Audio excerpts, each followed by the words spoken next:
They don't know what to make of him, so this is a big chance to prove himself. Well, let's let the draft do the talking for the time being. SK Telecom on the blue, C9 over on the red. Rek'Sai first ban from SKT, Nidalee follows swiftly for Cloud9. Yeah, Rek'Sai has been banned 4 times yesterday on blue side, 1 time on purple side. Barely sees any play here. These top tier junglers continuously get banned now. But now we're talking about Bengi having a blue side ban of the Rek'Sai when the only champion who really performed on in this short amount of games was the Rek'Sai. So my question is, they're pinching the jungle. Does Bengi actually have world's tier junglers left available to him? I mean, you can't expect SKT to come in under pressure Sure, in game absolutely 1, not. seeing this meta game. We see the target ban Gnar here. Not only is it a serviceable top laner, there are higher priorities on other top laners, but because it is Impact, and it was Impact in playoffs, that Gnar is taking up the table. So many highlights there from the playoffs as Karma is banned away from Cloud9. SKT finishes with another target ban as Zac is taken away from Meteos.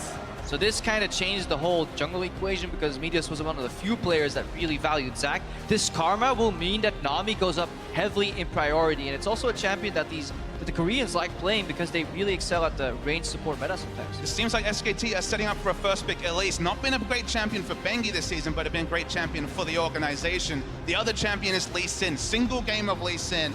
Even a jungler like Bengi, not known for his mechanics, had a great Lee Sin game back in spring. It's an old data point, but because Bengi hasn't played that much, you have to wonder where they're going, as at least mulling over a first pick Syndra. Well, Vlad was banned last year C9, and there is first pick Syndra. And I think Syndra is a super strong pick, and whenever it fails, people start talking about like how can you pick a low mobility mid laner and why did you pick all these champions together, but Syndra almost has everything you need from mid laners in this patch. She can push, turn that push into roam, she has control, kill pressure, she slots into most team comps. Yes, if you pick static backline on multiple carries, then you get into trouble, but you should be able to use that power by pushing in and dueling your mid lane and then roam. And there it is, Braum Lee Sin for Cloud9 is the answer. You mentioned it maybe for Bengi, but will be taken away here, and those options are starting to shrink a bit. I mean, there's Graves and Elise. Those are the two that really come out first as the top tier junglers available. Bengi has played a game of Graves this season. Again, only 16 games to work with, majority on the likes of Rek'Sai, Gragas, and Elise. But very safe opening rotation from C9. Smoothie, to me, always seems to do best on the melee supports, like, for example, the Braum. Nami is still available to SKT if they want to pick it up. Potentially some confident lock-ins here from SKT. We know how good Bang's Ezreal is, so it is open here. Yeah, generic AD carry pick on that rotation. Ezreal is really good to pick because he's safe into most matchups, especially when you complement him later with your own support to really like kind of round out that bot lane. What I see here though, and what we've seen a lot in this tournament, is that teams are not afraid to early pick both their solo laners. Like there was a hover for Jace and Syndra, and it wouldn't even be a bad thing. It seemed very hard to really punish Jace in draft or Syndra in draft. I mean, Jace, Syndra, and the Ezreal will be an insane poke comp. So much range would necessitate more engage options on the side of C9, but for now they're going to hold back with the Jace pick. Yep, at least actually the options here. And I love a bit of swagger there from Jensen hovering the Zed. Shout out to the Zed. Peculiar that they skipped the Elise in priority of Lee Sin though. That is something we wouldn't really expect. Elise has been such a high priority, a much kind of heavy hitter in terms of the ganks, guaranteed CC with the Cocoon as opposed to like needing to land that Q 100%. So the way I look at it, it's kind of a reason why C9 brought back the Zac, is that a no mana jungler on the red side and then a 5th pick mid lane counter pick means you have first blue buff and you have a good laning phase. So once again, C9 have been setting up for Jensen to carry predominantly, even with all of Impact's heroics, and theoretically they've got a good chance to do that again. And this is one of his biggest picks from the end of the season. Cassiopeia locked in for Cloud9. Siva's going to pair along with it as well. A very stable AD carry for Sneaky that's going to help Jensen get into the backlines and really do damage, but can be dangerous to run here. We'll see how SKT finish this team comp. I mean, thinking the Jace looks very likely. The Nami, I mentioned it, Wolf is 7-3 on Nami. Both Wolf and Wraith were playing predominantly Nami at the start when range supports were still very popular after MSI. Yeah, and despite Korea being known for to kind of stick to their melee supports, like they know how to play those range supports, and they were also apparently one of the few teams that were kind of bringing it back to scrims. However, if there's a Korean support that showed yesterday the value of maybe going back for melees, it was Mata and his Alistar. And this is definitely a lane you can do it in because it's twofold. Alistar actually lanes fine against Braum because he doesn't get punished too hard, and it's impossible to spell shield the new combo by Alistar because the game spaces out the hits of W and Q just far enough that either you eat up the W and get Q'd anyways, or you just eat the full combo as Sivir. Not clear if it's going to be the Thunder counter. At least for now, hasn't got the Ignite as the summoner spell, but I know obviously on the analyst desk we're talking about terrible laning matchup 2v2 for Mada. This time a more comfortable one. Oh yes, this is an even farm matchup where C9 get the push pressure if they so choose to take it. They expose themselves to ganks, and obviously Thunder Cow could come out because I think it's the best summoner, but Exhaust is just so useful against the Cassiopeia. Now we're waiting for that last pick. We're waiting to see if they can get another pressure point because they have the Cassiopeia mid, going to have blue buff, going to have advantage, probably going to get attention from Meteos, who shifted his preference and his priorities towards ganking mid, at least in the regionals. Waiting for that last pick though. And there's Jace, of course, was the other pick from SK Telecom. So Impact knows the matchup that he's going to go into here. Not long left for C9 to pick. What do they take? And there's a lot of pressure. What do they take? Because he needs to get a good matchup here, and Rumble is one of the top tier picks here in the top lane in this tournament so far. It is a fine matchup. It is a skill matchup with a slight edge towards Rumble, in my opinion, but we haven't seen it played enough to truly be able to decide that. And we haven't seen a lot of Meteos on Lee Sin in recent history. Always been a champion that he's had in his pool, but we saw some playmaking for against RNG by TSM, specifically by Svenskeren. Not really translate to late game, so there are definitely good late game options here for Cloud9. And we can already get excited about the mid game here. Look at what C9 can do. We said they start slow, but if they ramp it up in the mid game, really beautiful teamfight composition.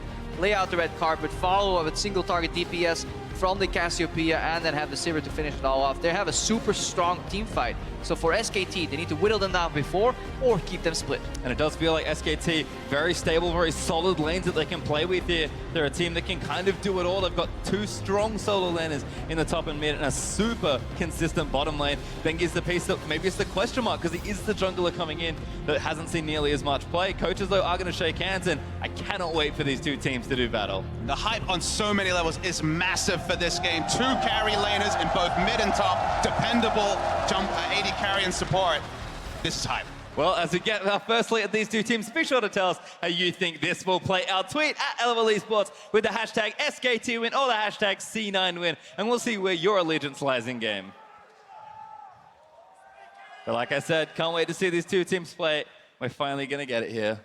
That's what the crowd is hyped up for. Hometown American Pie. They want to see a big win for C9. They match up well, but it's the defending world champions. This SK Telecom team has almost monopolized competitive League of Legends since they debuted. And I want to see some action level 1 here, because so often these teams have been fanning out, and it actually looks like we're getting it. C9 condensed in the top lane. Remember, Cassiopeia and Braum are exquisite level 1 champions. With the combined DPS from Cassio and the fact that you can proc Braum passive, people that are getting a little bit too comfortable scouting out, saving their wards may get punished.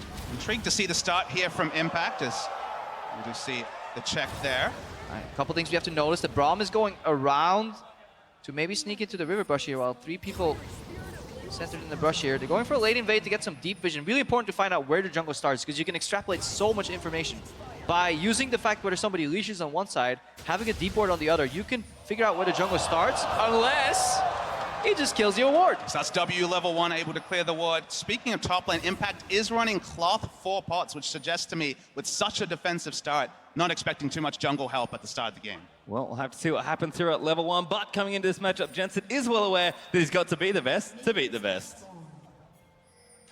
I'm obviously the most excited to play against Faker because he's, like I said earlier, the most respected mid laners of everyone, so playing against him is like, if you want to prove yourself, you have to beat Faker, and that's like one opportunity I get, so that's what I want to do. I feel like he had slightly stronger words in his tweet earlier. But we'll see how he matches up here. Cinder versus Cassio. Yeah, and if we can gauge at the level 1 here, Jensen and both Faker should have information. A couple early trades here. This E from Cassio trades well. Once Faker gets access to QE, he can obviously push away Jensen if he steps that close. It's all about the push early too. So look how these guys are trying to trade while landing some hits on the minions here. Faker is hitting both Jensen and 2 creeps at the same time. But Jensen doesn't care. He's just pushing in, get the control, get that shove, you know, be able to move into the enemy jungle potentially. And Faker's laning stats have been outstanding as expected, even with his team flagging. Duke's actually even more impressive in the top lane when it comes to CSD at 10 and 20 minutes. Solo laners, despite not getting a lot of help from the jungler, predominantly Blank, have been impressive for SKT. Yeah, and Impact is pushing right now. He can keep pushing because he saw Bengi start on the left side Gromp, so he knows unless he goes for a 3-camp topside gank, which junglers really never do anymore because it leaves their other side of the map so exposed. If Elise goes top early, well then she will lose the entire bot side jungle. So Ooh, back in here for Wolf though, under Sneaky and Smoothie with the pulverized Smoothie. Gonna put up the shield and go back in onto Wolf, but Wolf Pretty tanky there. Bang gonna get 1 Q eaten by a creep, but everything's okay. A sneaky trades back and Smoothie wants in. Yeah, mistake from Bang though. Walking up at the end there, it's like I'm gonna hit one more auto. Oh boy, there's 6 creeps in front of me. Run, run, run. A little bit of a mistake, but good combo there from Wolf. Bengi naturally pathing towards the bot side. So far not spotted, but just leaving his options open. Both junglers pathing towards bot. Another couple of trades by Wolf. Checking again, but he's actually gonna get stunned here. Damage is there. Sneaky just got a lot of DPS. Look at that cannon creep that's continuously hitting them. Like, the combo was fine, but this time Smoothie was ready with a timely shield, and there was minion aid there, so that makes them lose a trade. Luckily for them, Sneaky's low on mana, so if he doesn't get any donated spell shield procs, he's gonna have issues controlling the wave, because there's a very stacked wave here still, and it's still very hard for Meteos to influence this lane, because there is no hard CC. There's only Exhaust and Braum passive. Crepo's in his elements. The bot lane stream for now, as we just have the mid lane recalling for a second. Doran's not enough gold for Jensen to pick up his tier, so that time is going to be a bit delayed. We still haven't seen the junglers make a big impact. To me, top lane is going to be the... Yes, I know, I said impact. Had it on Well, the hopefully Meteos is gonna make impact big. That's the question. He didn't have to do that. That's kind of the interesting thing, is you think back to all the top die, I'm die moments in the regionals. It was about impact making the solo plays and freeing up Meteos to take out other parts of the jungle or the other parts of the map or the jungle. And for now, it's the counter jungling that he's relying on. Definitely, very symbiotic relationship here though. You don't have to be close to each other to help each other. Meteos right now has secured the Scuttle Crab and is aggressively contesting Bengi, locking him up in the cage. That means that the Rumble can just keep pushing, you know, use that augmented flame spitter that got changed a couple of patches ago to really get that push. But right now, Meteos swinging to the mid lane. He's actually dipping here, trying to get something onto Faker. Q gonna miss. Faker just steps straight out of the way. Meteos gonna safeguard onto Jensen. But that was very easy for Faker to get out of. Casuals you like with those side steps in lane. You're always known for that. Trades going well for Faker so far. That's a quadruple mind game though here. Ooh, Sneaky actually again, spell shielding the next part of the pulverize, I believe, as Wolf still stunned up here potentially by the Braum passive. Now going to turn it onto Bang. Cloud9 going to try and make something happen. Good little trade back, but Impact and Duke are on it. Duke doing big damage. Impact losing the back end of that trade. Impact has the potion lead, even though Jace hasn't used his potion yet, so still able to chug, still doing just fine. He's going to be happy, given that he has the Battle Ward-esque presence of Meteos being in the face of Bengi. He can afford to overextend in the early levels before EQ clears out a minion wave. He's able to push up and just make Duke predictable on one of the strongest laning champions in the game on Jace. But if you're trading with Jace, you have to be careful for that triple shot that comes out at 100% attack speed here. That W from Jace, you eat all that damage and then a Q. That is a short trade window where Jace wants to excel. Laners seem to be able to go even though, unless Bengi can find an opening here. Yeah, Jensen kind of got poked down. He does have some, so Bengi's going to get the stun. Lands it, Bengi flashes forward, and first blood goes to Elise. The disrespect from Jensen. He saw the QE come out. He saw at least on his screen, and at that point you need to know, this is chain CC with flash available. You have to just respect the fact that you got outlane and you got a flash. It ends up giving up first blood here, so really big opening move by Faker and Bengi. I mean, Vision was on Bengi for so long. He put a pink ward down, casually cleared out the trinket ward, then just walked straight in and ganked. So Jensen disrespecting Bengi, and it's the duo, the only double world championship duo of Faker and Bengi getting first blood for SKT. Well, Bengi's at it again, looking for bottom lane as Cloud9's duo has actually got a good bit of pressure built in there. They'll shove the wave in and go back though, so it seems like Cloud9 just going to kind of pad the lead that they did build up a bit here, although Bang's going to catch up nicely. BSL built up for Sneaky as Meteos maybe still lurking around this top half as well. Just want to see what Smoothie does here, because on first base, if it's really late, supports can actually path away from bot lane, let the Saver solo farm, and kind of influence the top lane here. There is a world where Smoothie groups up with Meteos, kind of dive top lane here and get an advantage for C9. Could definitely happen. I'm looking for the top lane matchup as it develops, as we start to see the junglers swing their way up there. The big stat actually for Bengi is when he did play, he quadrupled Duke's CS difference at 10. And that is just a massive stat. So basically, because he has that role of facilitating, before it was Marin, now it is Duke, setting up a top lane carry like Duke would be very big for SKT. Well, Impact's got plenty of time just to push in here. Like you said, they've been tracking Bengi quite well, apart from the mishap there in the mid lane, so things are looking okay for now. Wolf and Smoothie with a meeting outside of the bottom lane perhaps, but looks like this pink ward just going to get taken down by Wolf. Smoothie, not quite enough friends to try and put that one down, although it does reward to make sure they have concentrated vision around the middle of the map here. And super important, because these pink wards are kind of roam protectors. You can trade a roam for a pink ward. If you somehow lose the pressure in mid and the mid laner disappears, he will walk over, pink ward has to clear it. That buys you time in the bottom lane or in the top lane. This is dangerous, actually. Jensen going to get donated the blue. Successful steal there, and Meteos, can he just walk away from it? Gets Cocoon, but he can. Impact went back, did have his TP, and Juke did not. Juke kind of not there in time. Not there in time here. Another good trade here from Sneaky. Feeling more comfortable in the matchup. This is a bit of a power chop for Ezreal while he stacks up that tier. So in all-ins, much weaker. So he needs to rely on poke. So what we talked about earlier, you know, even in the mid-game, this will be repeated for SKT. They need to poke down C9 before they fight here. Jensen finally flashes! It's too late. He flashed the stun, but the ulti still killed him. Never finished your color point while Faker's going for an all-in, Crappo. I mean, you would expect Jensen to know the limits of these champions. A little awkward there. Wolf again with a double pulverize. Gonna knock one back in, but doesn't quite get Smoothie. Wolf taking damage. No ulti as Sneaky pops his to get them out of the way. Bang. Goes straight over the wall. Looks for a bit of extra damage. And Cloud9, 3v2, have to disengage. Two very strong laning mid laners, but it's Faker, the old wily veteran now, after being the young buck a few years ago, doing his casual thing, now stealing away the blue buff. Double blue buff maybe for Faker. Got it off Jensen already. Bengi actually gonna get donating one there. Real cute play from SKT.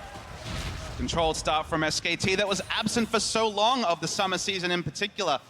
The thing about SKT this season, we saw MSI, they rose up after a low delay. Sneaky taking a decent trade in bot, but it was all about a slow start for SKT. Wolf has to They're actually hold. going in. Yeah, Wolf did force the ulti out. Bang uses his as well. Smoothie hitting missing shots as Bang wants it. Needs more Q. Sneaky does block, and Smoothie gets himself out safely. Yeah, such a deceptive bot lane because the action will always halt for about 3 seconds, either with Braum Shield or Alistar ulti, but if they keep fighting during that, at the back end, Ezreal can always shift in, deal more damage here. Smoothie still being tested in lane here. That was a little bit too close to air. Meteos is pathing around. Has been spotted out already. Worth noting that Braum is in base, so it would just be a 2 for 2.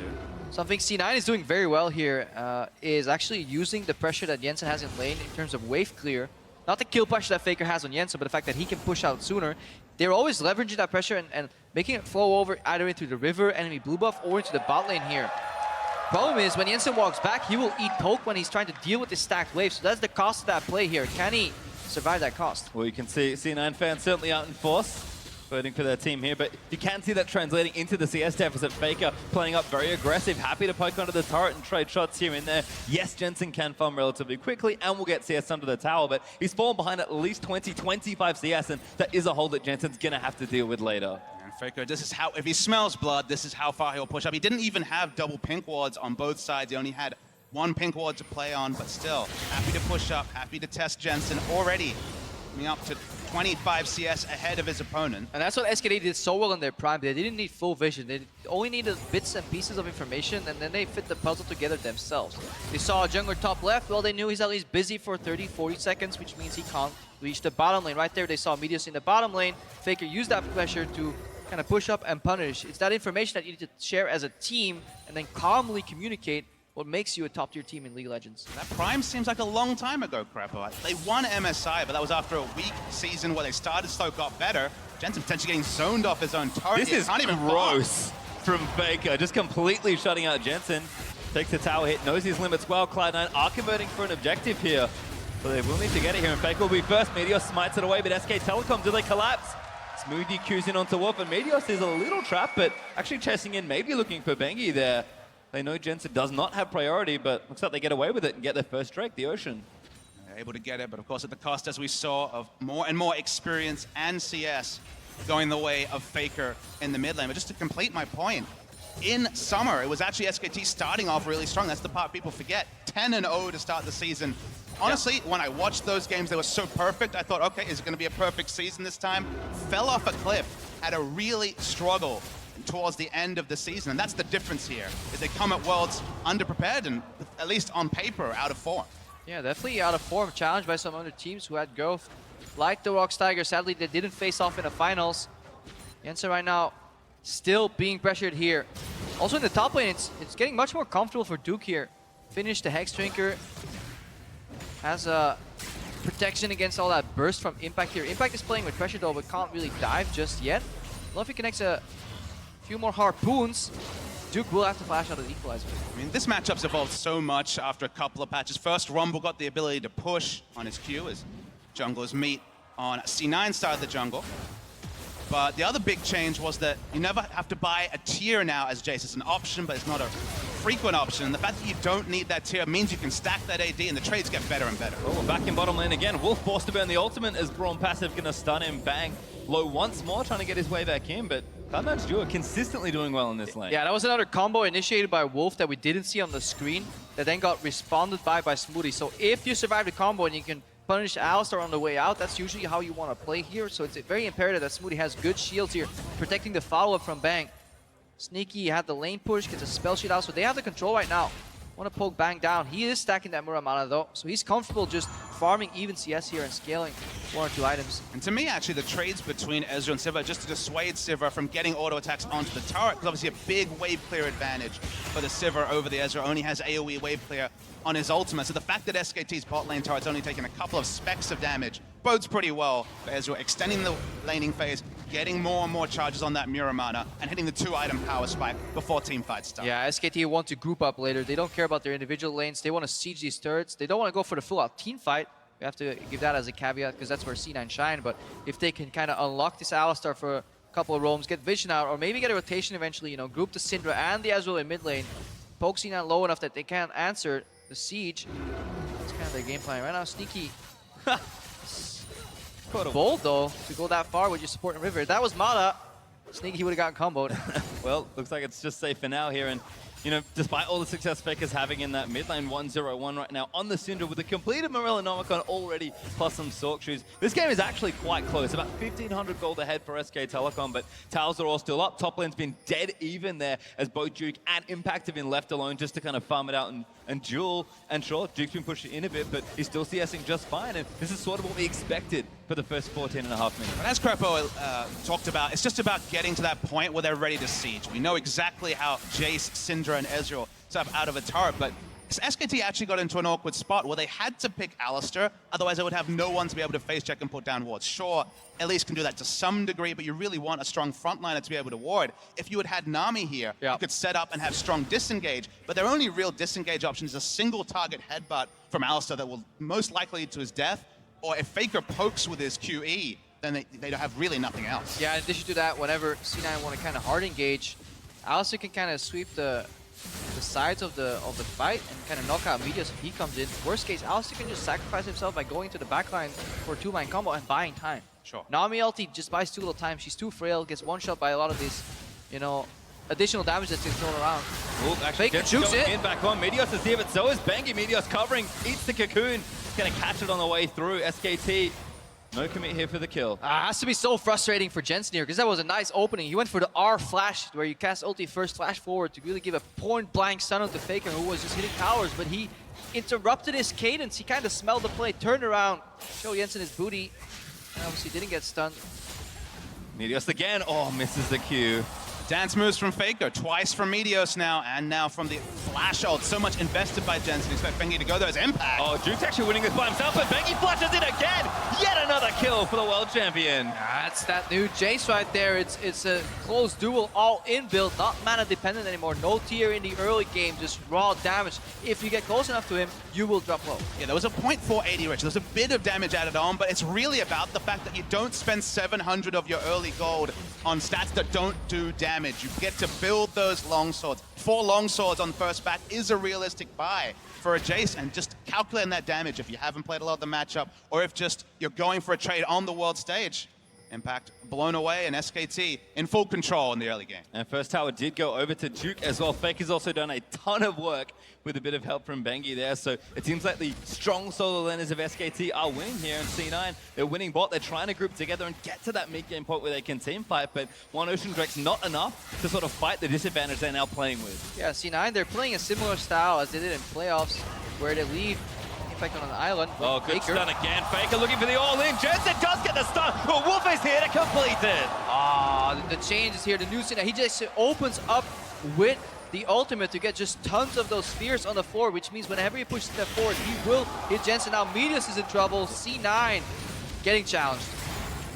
And it's just a little too much right now. Bengi's starting to play up and aggressive into C9's jungle. Medios had great presence early on, and this bottom lane's now going to get visitors. Wolf actually going in, but Sneaky's low. Teleport's coming in for SKT, and Sneaky's already been exhausted. Wolf cutting it out of Smoothie, trying to zone, but here comes Duke. But Impact, can he save his teammates? Good flash from Sneaky, gets his way out from under it. Bang though, looking to follow through, and Impact just can't do enough. Overheated and silenced. Bang with a double from the Ezreal. This is what's happening. SKT have just been strangling C9 out of the game. Get that top turret, push Rumble in, force him to teleport even when the minion wave's in the right spot. And when a Youmuu's Ghostblade Hex Drinker Jace teleports to bot at 17 minutes, he ignored the first target because he was smelling blood. Multiple kills were guaranteed for SKT, and now it's going to be a Drake. Yeah, C9 mimicking that style from playoffs. Another not again. another stun combo from Wolf. Yeah, Wolf goes in. Now's the combo through, and the ulti's easy. Wolf, hey, gets another one. Land the combo, earn the kill. I mean, that makes sense for Alistar and Syndra. This tower's going to go down as well. And I did mention they weren't too far behind. Only moments ago, all of a sudden, this gold lead is ridiculous. 6,000 gold up at 18 minutes for SK Telecom. And this begs the question here as we see this trade against Sneaky. Early spells to his boost, probably on the W because he got hit quite hard, so he must have needed a Q there. He's trying to kite out, but the TP from Duke is just much earlier. Also, notice how Duke preps the kill on Braum and then switches to Sneaky, so they're really aware of their damage. At the end, Impact drops here. Another nice little snipe here from Bang. I know, Papa, you're excited from Ezreal returning to the world stage as a top tier AD carry. That's one of the Ezreal gods right here. The damage he did in that initial trade, you called it a trade. He basically half health, Sneaky pointing happened. Wolf's face checking. Yeah, no Nice ulti Alistar. either. Cloud9 maybe gonna get a kill. No, not quite. Bang. Gonna deny them as Smoothie puts the door back up, and no ulti, no problem for SK Telecom Wolf. And this is something Medius maybe should have done more here in the early game, you know, assisting Impact, because he is not much better than his opponents to the point where he can solo kill them. So they 2v2 time. Meteor's gonna get knocked back though by the Jace and stunned into the cocoon by Bengi. Ultimate's nice from Impact, but Bengi looking to go back in. Duke now gonna fight it out. Impact just takes so much damage. Great kick though from Meteos. Might get himself two as he's chasing down for a couple more. They need the kills and Meteos gets one. And he ends up being a 1-for-1, but when you're this far behind, first kill on the board, it's at least a steadier for Cloud9. Will they win this game? Right now it's looking like no, but you need to get some confident moments, even in a loss. Still a long group stage ahead for Cloud9. Yeah.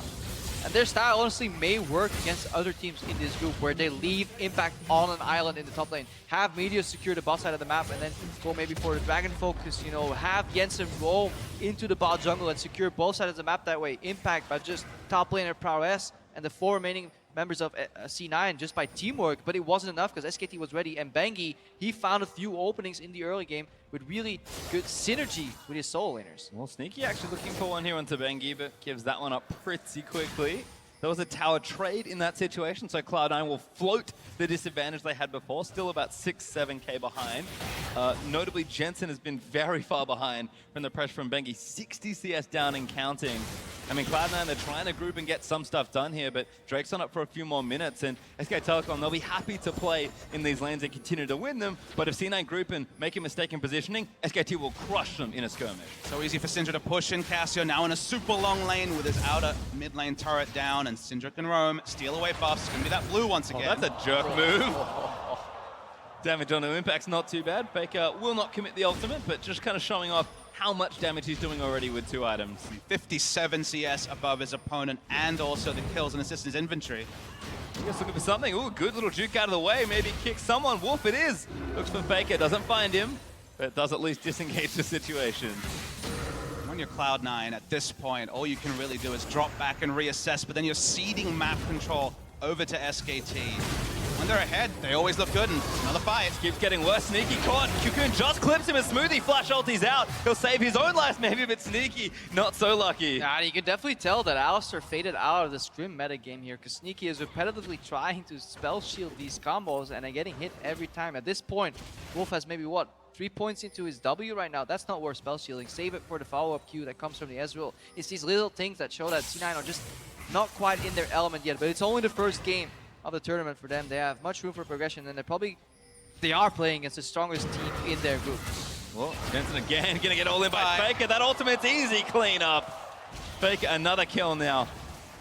Funnily enough, his jungler and support have taken most in this game, but still an impressive scoreline, and the pressure he's exerted on this lane is absurd. I noticed no one had the confidence to ask Faker how he felt about being second in the power rankings of player at this tournament, and after this start, I mean, he's starting to give an answer on the Rift, which is probably the best place to do so. Definitely a good place. Once he starts solo killing Smep though, that's when we'll start changing the rankings. Sometime later in the tournament. Well, there's the tier 2 mid lane turret gonna go down. Mid laner just fell earlier. Jensen still respawning. I think there's a distinct lack of, what is it, Control 6 here, the icons from SKT. I agree, actually. That's the last thing we need to judge them. Good laning, good macro here. Duke maybe can make good micro to get out of this situation. Nope, connect. Not enough. Meteos goes back in. Hit out though by Thundering Blow. Turret's going down in the meantime, but Impact's still going to chase down for another. Kicked into the wall. Q misses. Meteos! That's not what you want at all, but Impact does get the kill. It's very much a meanwhile at moment pastry time. It's going to be an inhibitor turret going down. Faker's looking for some cleanup too. 1v2, Meteos goes back in, but the ultimate's not enough to kill Impact. Meteos dashes back in, but Faker lunges forward for the kill. W's going to be thrown down. Oh! They do kill him! Mid-dive by Impact. Revenge at least, despite being down over almost 10,000 gold. Impact says, hello, my friend. I can still play League of Legends. And because Faker didn't rotate, SKT don't have enough numbers to actually pick up the inhibitor. Sure, an inhibitor turret at 23 minutes is a massive win, but could have made the percentage point, and they went for. This was Faker having fun. Exactly. He knew As close as it gets. he knew his team was in the bottom lane. He could have easily pushed up mid, rotated, joined that fight, or he could have canceled 2 bases. The fact that he flashed in aggressively for a kill, we'll see it later, but there was definitely a couple opt-out points for Faker, but he really wanted that kill on Impact. This is definitely the replay for the one-eyed C9 fans. Maybe ignore the Meteos missed Q, but this is finally C9 winning out on a skirmish. Faker, he felt confident. He has so many items at this point that if he hits just a couple of abilities onto Impact, but he misses everything, ults anyway, because he has spheres on the Rift, but not enough to take him down. Nice kills, but perhaps it only delays the inevitable. He dodged 3 Qs there, Impact, and 2 pushes there from the Syndra. Ironically, it was the missed Q from Meteos that put Impact low enough to bait Faker in, so it was all a master plan for C9. Just like this game being lost is all part of the plan here for C9 to end up #1 in their group. Well, the damage has sort of stopped for now as Bank's busy soloing Cloud Drake. Red buff did go over to Sneaky, so it's the start of something for Cloud9. SK Telecom, though, is still insanely far ahead in this game. So they're going to have to dig real deep to stay in it, let alone potentially win it. SK Telecom, complete control with Faker 3 items already. Duke's a monster on this Jace as well with, what, 2-3 items effectively done, and C9 just have to try here and there to get picks, because that's all they really get. I mean, the item choice from Banks and he's the first Trinity Force Ezreal we've seen of this tournament. And a bit more into priority with the changes to Ezreal's passive on a poke comp between the Jace EQ and just the Trinity Force Q Mystic shots from the Ezreal. Going to be very hard hitting poke, but they haven't really had to set up a siege yet. Yeah. SKT. Triforce snowballs ahead further. Iceborne is kind of the safe choice in most situations, but if you already ahead, you can go for a Triforce. A whole helping of damage here. SKT, we need to see how clean they want to close it out here. They should, or are likely going to target that tier 2 tower in the top lane and the deep vision in the jungle here. Because so many teams, when they do their Baron setups, they forgo the deep vision. They just do the river here. Let's see what a crash course in Macro 101.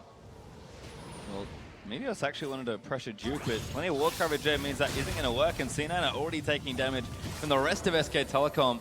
Pressuring down this mid lane. They've got almost flawless vision around the Baron area as well. C9 have snuck some wards in there, but it's pretty unlikely they'll get them as Faker steals away another blue. Yeah, but they can test the bus, force C9 to walk all the way into their base rather, and then they can rotate out into the jungle, get some deep vision, whatever they want. They're also a poke comp, so they don't really want to do the Baron. At this point, the world is their oyster. SKT can do whatever they want, siege any objective here, because they're so far ahead. I used the strangulation metaphor before, and you just look at the minimap, where is C9 going to find farm, barring minions hitting on to their 2 remaining inhibitor turrets. They're completely at the whim of SKT. The only real playmaking initiation they have is Meteos, who has flash up. It's going to have to be on one of these 2 carries, though, and it's going to have to be soon. Junglers are about to meet by the looks of things, but looks like the rest of SK Telecom will get there first. Meteos getting a little cheeky with his flanks, but Wolf moving in towards him. Bengi going to rappel down. Cocoon not there. Venomous Toxin instead, as Meteos going to continue taking out those Krugs, but Duke is busy in the bottom lane pressuring, and C9 might try and cut him off here. Yeah, SKT just have to keep their distance, mind the gap. Is it closing, Kurpo? Maybe we'll never know.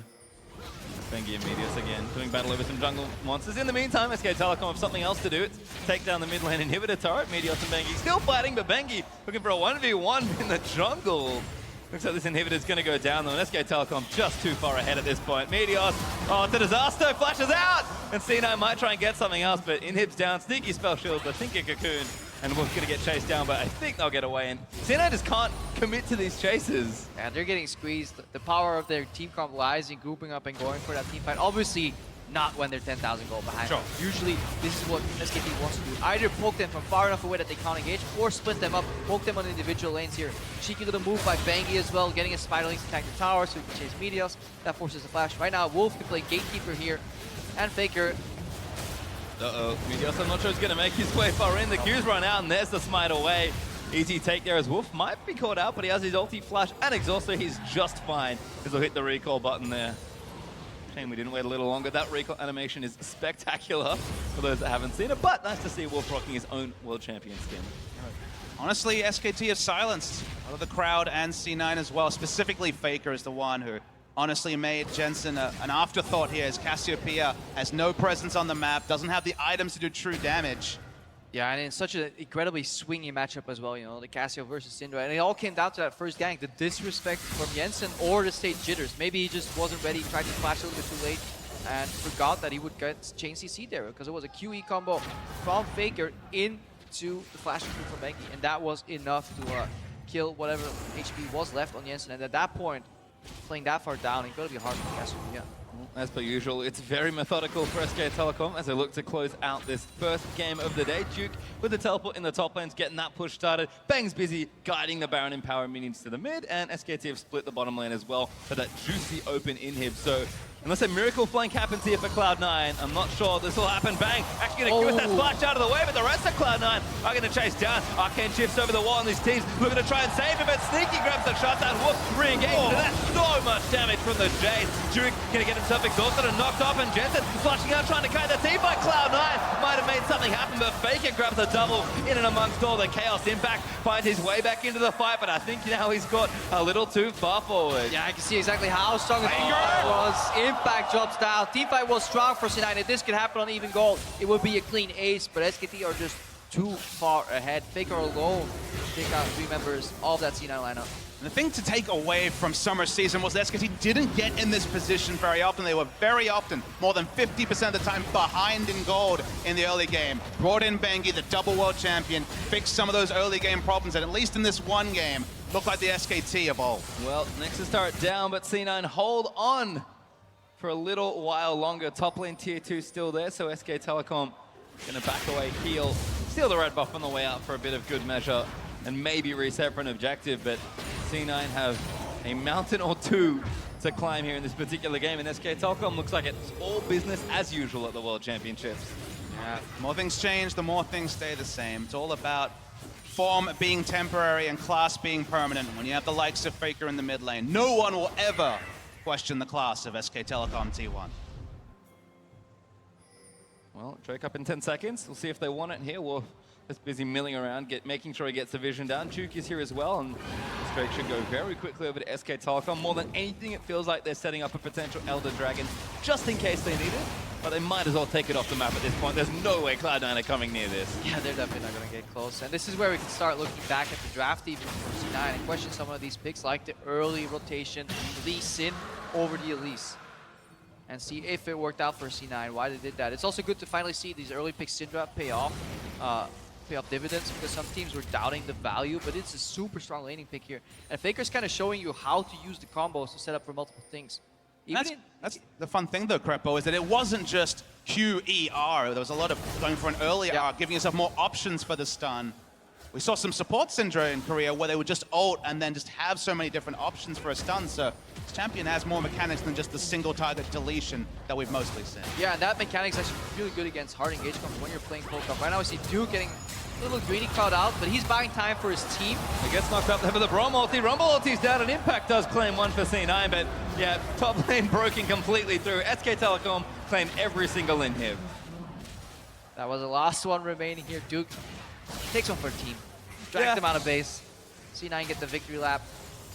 Fortunately adds to the alone death stat, which isn't great for him, but Cloud9 are trying to defend a very unhealthy looking Nexus start here in SK Telecom, even with Duke absent and with no teleport. They are just going to try and close the game out here. It'll be difficult to do so. It's just fine. A lot of damage on Bang and Faker though, so they'll poke around. Will take Duke a long time to get back from base. You mentioned already, no teleport. He wants Faker! Maybe a little too much. Does get exhausted down, but Meteor's taking too much damage. Bengi just kind of keeping the rest of the backline out for Cloud9, and Faker will stay protected. Duke up in 10 seconds, but SK Telecom taking a bit of damage here as they try and defend this last in here. Greedy to try and push up and take down Inhibitor with only access to 4 members, but SKT will poke until they feel there's any threat of initiation whatsoever from C9, which honestly with the kick down from the Lee Sin isn't too high. Back away, continue to get the maximum, 16,000 gold lead, and C9 just playing to extend the game. Yeah, playing to extend the game, but this game already answered some questions that we had of their group. Oh, Faker. Faker with some fancy jukes here. Impact saying hello to our friend. Oh, good Zonya's jukes here as well. Jensen going to try and follow up, but gets out from under the shock blast. Wolf here to protect his carries, so SKT will not have anyone fall. But Sneaky is busy battling supers and losing as that last Nexus turret. In fact, C9's last turret of the game has now fallen. They have nothing left to defend but this wide open Nexus. Only the Nexus remains here. As we were talking about SKT, like we had questions coming into the group. Will they finish first? Likely. In what manner is what a lot of people were debating still. Very decisive victory here. Cromwell and Smoothie. Smoothie's gonna drop it. Right now, it's fish in a barrel for C9. Yeah, and it's kind of been that way for most of this game. Kind of ever since that mid-game really broke open, SK Telecom looks strong in the lanes. Look, they'll never drop the beat here. Impact, good flash, gets himself up from under the cocoon, but Bangs all in on the Ezreal. Wolf goes in with a double-man pole, and there's Meteor trying to chase them out of the way, but Bengi's too far ahead. He will go down as Impact's able to take him. And SK Telecom with the Nexus open are going to try and close the game. Sneaky takes out Duke. And they're looking to trade back here, but Bang takes out Sneaky to return. Jensen's going to fall down as Bang gets a double. Meteos falls as well as Wolf claims another victim. And with 4 dead, SK Telecom will take down Cloud9. Big win for SK Telecom. Mind the gap is what they say right here, because the gap didn't look any closer in this particular game. SKT in full control ever since that very early kill for Faker over Jensen. They snowballed it well. They know how to play with a gold lead. They didn't find many in summer season. Found their first one at Worlds and looked great doing it. Yeah, we saw Wolf with mostly good trades in the bottom lane. We saw synergy between Bengi and Duke, between Bengi and Faker. So that speaks really good things for SKT. Right now, obviously making their way to... Did we lose one? Impact's gonna hug his old teammates there. Teams will shake hands here, but SK Telecom played it a little close with Bengi having some great mid-game pressure, but they felt like the game wasn't gonna break open, and then all of a sudden, kind of as is almost always the case, it did. And if we had any questions for SK Telecom, you know, what do they look like? They look good. They look really good. They look like a team maybe intent on winning back-to-back World Championships, because that's a statement game to open here for them. They look good with Bengi. That's the other big takeaway. We wondered about Bengi. Didn't play much